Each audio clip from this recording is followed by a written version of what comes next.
Bom dia a todos. O trabalho que justifica a minha presença aqui e que foi distribuído aí entre as bancadas é o Anuário da Advocacia Pública. Qual é a proposta dessa publicação?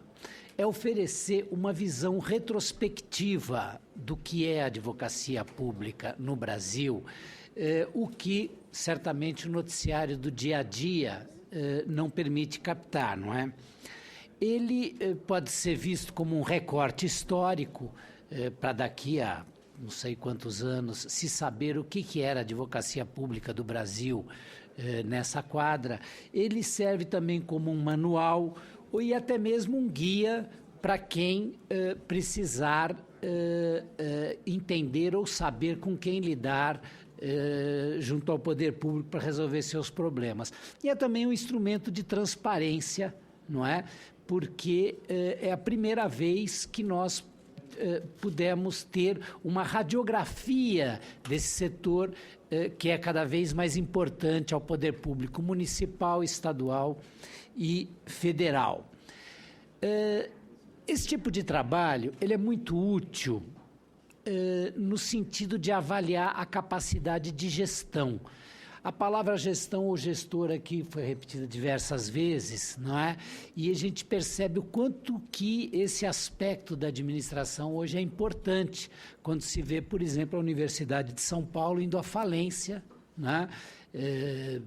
Cada vez mais fraca como centro de difusão do saber e existindo hoje como uma grande folha de pagamentos de servidores públicos que já tem as greves no calendário escolar, né? Já se sabe quando vai ter as greves do ano que vem, por exemplo. Nós vemos também no sistema penitenciário, a secretária da Justiça do Paraná, ela demonstrou na prática que não faltam vagas em prisões brasileiras.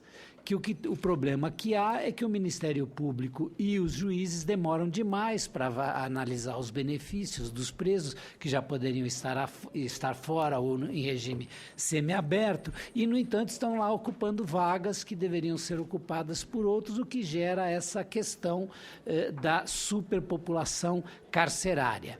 Então, nós vamos ver problema de gestão no Ministério Público, aqui no Legislativo, não é? E até nos jornais em que trabalhamos, não é? Para dar um paralelo do que pode ser feito com o anuário, eu não sei se o senador Suplicy lembra, quando eu era jornalista e ficava aqui 24 horas por dia nesse Senado, nós fizemos uma vez no Jornal da Tarde uma série mostrando cada legislador por suas leis, não é? Então, como o lado do parlamentar como legislador é muito pouco percebido pela sociedade e até o próprio legislativo dá pouco valor, não é? Nós não temos no Brasil, como tem nos Estados Unidos, por exemplo, uma publicação que informe quais são as 100 leis que mudaram a vida dos brasileiros. Nós não sabemos. Qual foi a lei mais importante aprovada no ano passado ou na década passada? Nós não sabemos. Então, esse tipo de publicação, de estudo, de levantamento, ele possibilita enxergar essas coisas que são tão importantes para a vida do país, não é? Os legisladores símbolos, quem são os legisladores símbolos do Brasil? Nós não sabemos, né? Ulisses Guimarães, em quase 40 anos, ele apresentou 9 projetos de lei, um deles só virou lei. Isso não diminui Ulisses Guimarães, mas deveria valorizar aqueles legisladores que de fato se dedicam à tarefa de fazer boas leis. Veja que nos levantamentos que nós fazemos das leis estaduais e municipais, 80% são inconstitucionais, das que são levadas ao crivo dos TJs e do Supremo. Um problema de gestão das câmaras e assembleias que não se ocupam sequer de saber se aquelas leis, aqueles projetos ou leis que eles votam são válidos. Mas voltando à advocacia pública, Esse anuário que vocês têm acesso aí, ele é um retrato do setor mais ativo hoje do poder público. Ele tomou, não é que ele ganhou importância, ele assumiu a sua importância a tal ponto que hoje nós percebemos mais a advocacia pública do que o próprio Ministério Público. A nível federal, de certa forma, a advocacia pública ganhou um espaço que antes era do Ministério da Justiça, mas ganhou com vigor, ganhou com uma força que faz a diferença. Essa visão retrospectiva de que eu falei mostra o advogado público como um agente do desenvolvimento. Ele é um grande resolvedor de problemas. É o advogado público quem viabiliza as políticas públicas hoje. Nós podemos ver isso de Belo Monte, a Copa do Mundo, ou qualquer outro aspecto em que é necessário se implementar alguma política pública. Eu vou fazer aqui uma rápida análise que eu roubei de ministros do Supremo quando eu fui buscar avaliação do trabalho do ministro Luiz Inácio Adams. Os ministros, e eu acho interessante, sem querer personalizar, fazer essa análise, porque ela mostra o que é possível fazer. Então, o que esses ministros destacam?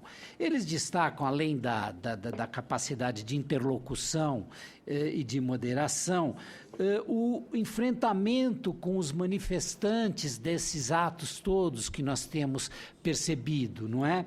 Então, a atitude de responsabilizar os manifestantes pelos custos e danos que eles provocam foi uma novidade absoluta no cenário no cenário político e jurídico, algo que nunca foi feito e que se mostrou eficiente e efetivo. Outro aspecto é, como eu disse há pouco, o enfrentamento com o Ministério Público.